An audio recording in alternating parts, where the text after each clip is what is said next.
വിഴിഞ്ഞമെന്നാൽ ഒപ്പം വിവാദവും എന്നാണല്ലോ ഒരു ചൊല്ലിപ്പോൾ വന്നിരിക്കുന്നത്. വിഴിഞ്ഞത്തെപ്പറ്റി എന്തൊക്കെ വിവാദം ഉണ്ടാക്കാൻ പറ്റും എന്നിങ്ങനെ തലപുകഞ്ഞ് ആലോചിക്കുകയാണ് മാപ്രകളും മറ്റുള്ളവരും. വിഴിഞ്ഞം കമ്മീഷനിങ്ങിന് ഇനി വെറും 4 നാൾ മാത്രം ബാക്കി. മെയ് 2 പ്രധാനമന്ത്രി നരേന്ദ്രമോദി കമ്മീഷനിങ് ഉദ്ഘാടനം നിർവഹിക്കുകയാണ്. പക്ഷെ ഇതിനകം തന്നെ വിഴിഞ്ഞം രാജ്യാന്തര കപ്പൽ ഗതാഗത ഭൂപടത്തിൽ സ്ഥാനം നേടിക്കഴിഞ്ഞു.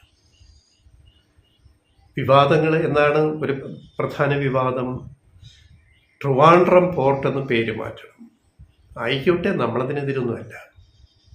പക്ഷേ വിഴിഞ്ഞം എന്ന പേരിൽ തന്നെ തുടങ്ങിയിട്ട്, വിഴിഞ്ഞം ഇൻ്റർനാഷണൽ സീപോർട്ട് എന്ന പേരിൽ തന്നെ തുടങ്ങിയിട്ടും ഈ 10 മാസം കൊണ്ട് ലോക റെക്കോർഡ് കുറിച്ച തുറമുഖമാണ് വിഴിഞ്ഞം. ബിസിനസ് കുറഞ്ഞോ? ബിസിനസ് സ്ഥാപിതശേഷിയും മറികടന്നുള്ള ബിസിനസ്, ചരക്ക് നീക്കം, കണ്ടെയ്നർ ഇറക്കുമതിയും കയറ്റുമതിയാണ് അവിടെ നടന്നുകൊണ്ടിരിക്കുന്നത്. ഇനി കരമാർഗമുള്ള ഗേറ്റ് വേ കാർഗോയുടെ ഓപ്പൺ ചെയ്ത് കഴിഞ്ഞാൽ വിഴിഞ്ഞത്തെ പിന്നെ പിടിച്ചാൽ കിട്ടില്ല. അപ്പോൾ ഈ പേരുമാറ്റം എന്ന് പറയുന്നൊരു സാങ്കേതിക പ്രശ്നം മാത്രമാണ്. നമ്മളതിനെതിരല്ല. ഇപ്പം വിഴിഞ്ഞത്തിൻ്റെ പേര് പോർട്ട് ഓഫ് ട്രിവാൻഡ്രം എന്ന് തന്നെ ആക്കിക്കൂ, പ്രശ്നമൊന്നുമില്ല. പക്ഷേ അങ്ങനെ ആക്കാഞ്ഞത് കൊണ്ട് വിഴിഞ്ഞത്ത് ബിസിനസ് കുറഞ്ഞോ? ഇല്ല. വിഴിഞ്ഞം രാജ്യാന്തര കപ്പൽ ഗതാഗത ഭൂപടത്തിൽ സ്ഥാനം നേടിക്കഴിഞ്ഞു, വിഴിഞ്ഞം എന്ന പേരുകൊണ്ട് തന്നെ.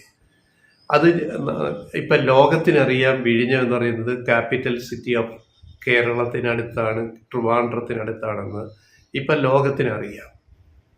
അപ്പോൾ ട്രിവാൻഡ്രം പോർട്ടെന്ന് പറഞ്ഞോട്ടെ, വിരോധമില്ല. വിഴിഞ്ഞം പോർട്ട് എന്ന് പറഞ്ഞാലും ട്രിവാൻഡ്രം പോർട്ട്, ട്രിവാൻഡ്രം പോർട്ട് എന്ന് പറഞ്ഞാലും വിഴിഞ്ഞം പോർട്ട് എന്ന ഒരു സമവാക്യത്തിലേക്ക് നമ്മൾ എത്തിക്കഴിഞ്ഞു. അപ്പോൾ ഈ പേര് മാറ്റത്തിന് വേണ്ടി ഇപ്പോഴും വിഴിഞ്ഞത്തിൻ്റെ പേര് വിവാദമുണ്ടാക്കുന്നവർക്കൊക്കെ അത് വെറും സാങ്കേതികത മാത്രമാണെന്നാണ് ഞങ്ങൾക്ക് പറയാനുള്ളത്. പേര് മാറ്റാഞ്ഞതുകൊണ്ട് വിഴിഞ്ഞത്തിന് ബിസിനസ് നഷ്ടപ്പെട്ടെങ്കിൽ പോട്ടെ, പറയാം. ഇല്ല, വിഴിഞ്ഞം കുതിച്ചുകൊണ്ടിരിക്കുന്നു, ചെയ്യാവുന്നതിന് അപ്പുറത്ത് കാര്യങ്ങൾ വന്നുകൊണ്ടിരിക്കുന്നു. അപ്പോൾ വിഴിഞ്ഞത്തെ തടഞ്ഞു നിർത്താൻ ആർക്കും സാധിക്കത്തില്ല. അതുകൊണ്ട് പേരുമാറ്റം, നമ്മളതുകൊണ്ടാണ് എപ്പോഴും നമ്മുടെ വീഡിയോയിൽ പറയുന്നത് the port of Trivandrum at വിഴിഞ്ഞം എന്ന് പറയുന്നത്. അതാണ് ഏറ്റവും നല്ല പ്രയോഗം. The port of Trivandrum at വിഴിഞ്ഞം. അത് ലോകം മുഴുവൻ ആ മെസ്സേജ് പോയി കഴിഞ്ഞു.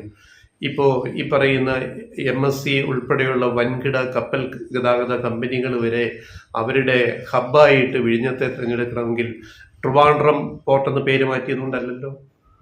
വിഴിഞ്ഞം എന്നുള്ള പേര് തന്നെയാണല്ലോ അവർ MSC അവരുടെ ഹബ്ബായിട്ട്, അവരുടെ ജേഡ് സർവീസിൻ്റെ റൂട്ടായിട്ട് ഇന്ത്യയിലെ, സൗത്ത് ഏഷ്യയിലെ ഏക പോയിൻ്റായിട്ട് വിഴിഞ്ഞത്തെ തിരഞ്ഞെടുത്തത്. അപ്പം ഇതൊക്കെ വെറും വിവാദങ്ങൾക്ക് വേണ്ടി വിവാദം ഉണ്ടാക്കുക എന്നല്ലാണ്ട് പലരും, പല യൂട്യൂബ് ചാനലുകാരും മറ്റുള്ളവരും മനുഷ്യരും മാപ്രകളും ഒക്കെ വന്നിരുന്നിട്ട് ട്രിവാൻഡ്രം എന്നാക്കിയാലേ വിഴിഞ്ഞം രക്ഷപ്പെടും. വിഴിഞ്ഞം രക്ഷപ്പെട്ട് കഴിഞ്ഞു. ഇനി എന്തിനു പേര് മാറ്റേണ്ട ആവശ്യം? തിരുവനന്തപുരത്തിൻ്റെ, ട്രിവാൻഡ്രത്തിൻ്റെ തുറമുഖമാണ്, ഇന്ത്യയിലെ ഏറ്റവും വലിയ ട്രാൻസ്ഷിപ്മെന്റ് തുറമുഖമാണ് വിഴിഞ്ഞം എന്നുള്ളത് ലോകം അംഗീകരിച്ചു കഴിഞ്ഞു. അപ്പോൾ ഈ വിവാദങ്ങൾക്കൊന്നും യാതൊരു അടിസ്ഥാനമില്ല. ഇനി രണ്ടാമത്തെ വിവാദം, കഴിഞ്ഞ ദിവസം മുഖ്യമന്ത്രി കുടുംബസമേതം അവിടെ എത്തിയത് വലിയ മോശമായിപ്പോയി. മുഖ്യമന്ത്രി പിണറായി വിജയൻ കുടുംബത്തോടൊപ്പം ഭാര്യ, പിന്നെ മകൾ, കൊച്ചുമകനോടൊക്കെ ഒപ്പം വിഴിഞ്ഞത്ത് വന്നു.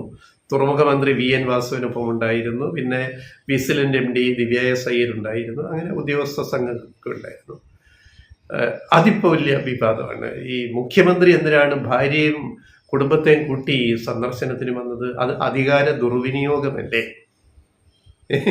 ഇതിനൊക്കെ നമ്മൾ എന്താ മറുപടി പറയുക? പിന്നെ ഈ കുടുംബമുള്ള രാഷ്ട്രത്തലവന്മാര് അല്ലെ രാജ്യത്തിൻ്റെ മേധാവികൾ കുടുംബസമേതം പല ചടങ്ങുകളിലും പങ്കെടുക്കാറുണ്ട്. അമേരിക്കൻ പ്രസിഡന്റ് മുതൽ ഇങ്ങോട്ട് നോക്കിയാൽ മതി. അപ്പോൾ കുടുംബമുള്ള രാഷ്ട്രത്തലവന്മാർ, ഇപ്പം പിണറായി വിജയൻ ഒരു ഇന്ത്യയിലെ ഒരു സംസ്ഥാനത്തിൻ്റെ, കേരളത്തിൻ്റെ മുഖ്യമന്ത്രി, അപ്പോൾ ഒരു സംസ്ഥാനത്തിൻ്റെ ഭരണ മേധാവിത്വം വഹിക്കുന്ന ആളാണ്. അദ്ദേഹം വിഴിഞ്ഞത്തെ കാര്യങ്ങൾ വിലയിരുത്താൻ വേണ്ടി അവിടുത്തെ മെയ് 2-ന് പ്രധാനമന്ത്രി നരേന്ദ്രമോദി കമ്മീഷനിങ് ഉദ്ഘാടനം ചെയ്യുന്ന അതിൻ്റെ വിലയിരുത്തലിന് വേണ്ടി ഒരു മുഖ്യമന്ത്രി അവിടെ പോയപ്പോൾ അദ്ദേഹത്തിൻ്റെ കാറിൽ കുടുംബാംഗങ്ങളെ കൂടെ കൊണ്ടുപോയത് അത് വലിയ അപരാധമാണ്, എന്തോ വലിയ തെറ്റാണ്. ഒരു ഭരണകർത്താവ് അങ്ങനെ ചെയ്യാൻ പാടില്ല. കുടുംബമുള്ള ഭരണകർത്താക്കൾ കുടുംബത്തെയും കൊണ്ട് പോകുക, അതൊരു അന്തസ്സിൻ്റെ ചിഹ്നമാണത്. കുടുംബമില്ലാത്ത ഭരണകർത്താക്കൾ കുടുംബത്തെ കൊണ്ടുപോകാൻ പറ്റത്തില്ല. ഇതിനിപ്പം നമ്മൾ ഇതൊക്കെ ചികഞ്ഞെടുത്തിട്ട് ഇതിനൊക്കെ വ്യാഖ്യാനിക്കാൻ തുടങ്ങിയാൽ അത് ഒരന്തോ കുന്തോ അതിന് കിട്ടത്തില്ല. അപ്പം എന്ത് കുറ്റം കണ്ടുപിടിക്കാൻ പറ്റും? പിണറായി വിജയൻ കുടുംബാംഗങ്ങളെയും കൊണ്ട് വിഴിഞ്ഞത്ത് പോയത് ശരിയായില്ല എന്നൊരു നറേറ്റീവ് അങ്ങ് ഉണ്ടാക്കുകയാണ്. പിന്നെ കുടുംബമില്ലാത്ത ഭരണകർത്താവ് കുടുംബത്തെ കൊണ്ടുവരാൻ പറ്റില്ലല്ലോ. ഇപ്പം നല്ലൊരു എക്സാമ്പിളാണ് മെയ് 2-നും പ്രധാനമന്ത്രി നരേന്ദ്രമോദി ഇത് ഉദ്ഘാടനം ചെയ്യും. ഇതിനകം തന്നെ വിഴിഞ്ഞം ലോകം അംഗീകരിച്ചു കഴിഞ്ഞപ്പോൾ ഇതൊരു സാങ്കേതികമായിട്ടൊരു ഔദ്യോഗിക ഉദ്ഘാടനം മാത്രമാണ് മെയ് 2-ന് നടക്കുന്നത്. എന്നാലും അതൊരു ഒരു വിളംബരമാണ് ലോകത്തോട്. ഇതാ സൗത്ത് ഏഷ്യയിലെ ദക്ഷിണേഷ്യയിലെ ഏറ്റവും വലിയ തുറമുഖം, ഇന്ത്യയിലെ ഏക ട്രാൻസ്ഷിപ്മെന്റ് ഹാർബർ തുറമുഖം പോർട്ട് ഇതാ ഞങ്ങൾ ലോകത്തിന് തുറന്നു കൊടുത്തു എന്നൊരു വിളംബരം ആണ് പ്രധാനമന്ത്രി നരേന്ദ്രമോദി വരുമ്പോൾ ചെയ്യാൻ ഉദ്ദേശിക്കുന്നത്. അതൊരു മെസ്സേജാണ്. നമ്മളിതാ ഔദ്യോഗികമായിട്ട് ഇതിനെ വിഴിഞ്ഞത്തെ നമ്മൾ ദ പോർട്ട് ഓഫ് ട്രിവാൻഡ്രം മറ്റ് വിഴിഞ്ഞത്തെ നമ്മൾ അംഗീകരിച്ചു കഴിഞ്ഞു എന്നുള്ളൊരു മെസ്സേജാണ്. അതുകൊണ്ട് പിന്നെ ഗുണമുണ്ടാവും, നല്ലതാണ്. അപ്പം നരേന്ദ്രമോദിക്ക് കുടുംബമില്ലാത്തതുകൊണ്ട് നരേന്ദ്രമോദി കുടുംബത്തെ കൂട്ടി വരാൻ പറ്റുമോ? പറ്റില്ല. നരേന്ദ്രമോദി തനിയെ വരും, പ്രധാനമന്ത്രി എന്ന നിലയിൽ തനിയെ ഒരു വിഴിഞ്ഞത്ത് വന്നിട്ട് ചടങ്ങിൽ പങ്കെടുക്കും. ഇതിനെയൊക്കെ വ്യാഖ്യാനിച്ചതാണ് വലിയ ഒരു വിഷയമായിട്ട് നമ്മൾ അവതരിപ്പിക്കുന്നത് എന്തിനാണെന്നുള്ളതാണ്. ഇപ്പോ ഏറ്റവും ഇന്നലത്തെ വരെയുള്ള കണക്കനുസരിച്ച് വിഴിഞ്ഞത്ത് ഇനി 4 നാൾ മാത്രമുള്ള കമ്മീഷനിങ്ങിന് ബാക്കി. ഞങ്ങളൊരു കൗണ്ട് ഡൗൺ ഇന്നലെ ആരംഭിച്ചതാണ്. ഇനി വെറും 4 ദിവസങ്ങൾ മാത്രം. അപ്പോൾ ഇതിനകം തന്നെ ഇന്നലെ വരെയുള്ള കണക്കനുസരിച്ച് 280 വൻകിട കപ്പലുകളും ഫീഡർ കപ്പലുകളും വിഴിഞ്ഞത്ത് വന്നു പോയി ചരക്ക് ഇറക്കുമതി ചെയ്ത് കയറ്റുമതി ചെയ്തു പോയിരിക്കുന്നു. കരമാർഗമുള്ള കാർഗോ തുറക്കുന്നതിന് മുമ്പ് തന്നെ റെക്കോർഡ് സൃഷ്ടിച്ചിരിക്കുകയാണ്. ഇന്നലെ വരെ 280 വൻകിട ചെറുകിട കപ്പലുകൾ, വെസലുകൾ, മദർഷിപ്പുകൾ ഉൾപ്പെടെ വന്നു പോയിരിക്കുന്നു. ഈ മാസം ഏപ്രിൽ മാസം ഇപ്പം തന്നെ 38 കപ്പലുകൾ വന്നുപോയി കഴിഞ്ഞു. അത് ഈ മാസം തന്നെ ചിലപ്പോൾ ഒരു 50-ലേക്ക് ഇനിയിപ്പോൾ ഉള്ള ഈ 2-3 ദിവസം കൊണ്ട് 50-നടുത്ത് കപ്പലുകൾ ഈ മാസവും കഴിഞ്ഞ മാർച്ചിലെ റെക്കോർഡ് പോലെ ഈ മാസവും വരാനുള്ള സാധ്യതകൾ നമ്മൾ കാണുന്നുണ്ട്. അപ്പം വിഴിഞ്ഞം എസ്റ്റാബ്ലിഷ്ഡ് ആയി കഴിഞ്ഞു. വിഴിഞ്ഞതിന് പേര് മാറ്റേണ്ടതൊക്കെ ഒരു സാങ്കേതിക കാര്യം മാത്രമേ ഉള്ളൂ.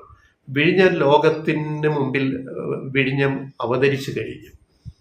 വൻ വിജയമായ തുറമുഖം, 10 മാസം കൊണ്ട് തന്നെ വൻ വിജയമായ തുറമുഖമായിട്ട് വിഴിഞ്ഞം മാറിക്കഴിഞ്ഞു. ഇത്രയും 5.5 ലക്ഷത്തിലധികം 6 ലക്ഷത്തോളം TEU കണ്ടെയ്നറുകൾ ഇതിന് തന്നെ കൈകാര്യം ചെയ്തു. അതിൻ്റെ ആദ്യഘട്ടത്തിലെ അതിൻ്റെ സ്ഥാപിത ശേഷി 10 ലക്ഷം കണ്ടെയ്നർ, 1 മില്യൺ, അത് തന്നെ അച്ചീവ് ചെയ്യുന്ന ഘട്ടത്തിലേക്ക് വിഴിഞ്ഞം എത്തിക്കൊണ്ടിരിക്കുന്നു. വിഴിഞ്ഞത്തിൻ്റെ MD ദിവ്യ സൈർ ഇതിനകം തന്നെ പറഞ്ഞു കഴിഞ്ഞതാണ് 10 ലക്ഷം കണ്ടെയ്നറുകൾ എന്ന റെക്കോർഡ് ഭേദിച്ചിട്ട് വിഴിഞ്ഞം കുതിച്ച് മുന്നോട്ട് പോകാനാണ് സാധ്യത 1 കൊല്ലത്തിനകത്ത് എന്ന് അവർ വ്യക്തമാക്കി കഴിഞ്ഞു. ദിവ്യ സൈർ വ്യക്തമാക്കി കഴിഞ്ഞു. അപ്പം ഇതൊക്കെ വിവാദങ്ങൾ ഉണ്ടാക്കിയിട്ട് ഓരോന്നിനെയും നെഗറ്റീവായിട്ട് കാണുന്ന ഈ മാധ്യമ പ്രവർത്തനം, അതുപോലെ അതിനെ വിമർശിക്കുന്ന ആൾക്കാർ ഇത്രയും വലിയൊരു പദ്ധതി കേരളത്തിൽ യാഥാർത്ഥ്യമാവുമ്പോൾ അതിനെ കമ്മീഷനിങ്ങിനെ ഒരു വലിയ മഹാസംഭവമാക്കി മാറ്റേണ്ടത് നമ്മുടെ എല്ലാവരുടെയും, ഓരോ മലയാളിയുടെയും, ഈ വിഴിഞ്ഞത്തെ സ്നേഹിക്കുന്ന ഓരോരുത്തരുടെയും ആഗ്രഹമല്ലേ. അപ്പം അതിന് അനുകൂലമായ നിലപാട് സ്വീകരിക്കുക, പ്രവർത്തിക്കുക. അതുകൊണ്ടാണ് ഞങ്ങൾ വിഴിഞ്ഞത്തിൻ്റെ കൗണ്ട് ഡൗൺ ഇന്നലെ ആരംഭിച്ചത്. ഇനി 4 നാൾ, അടുത്ത 3 ദിവസം കഴിഞ്ഞാൽ പിന്നെ വിഴിഞ്ഞത്തിൻ്റെ ഉദ്ഘാടനമാണ്, കമ്മീഷനിങ് ആണ്.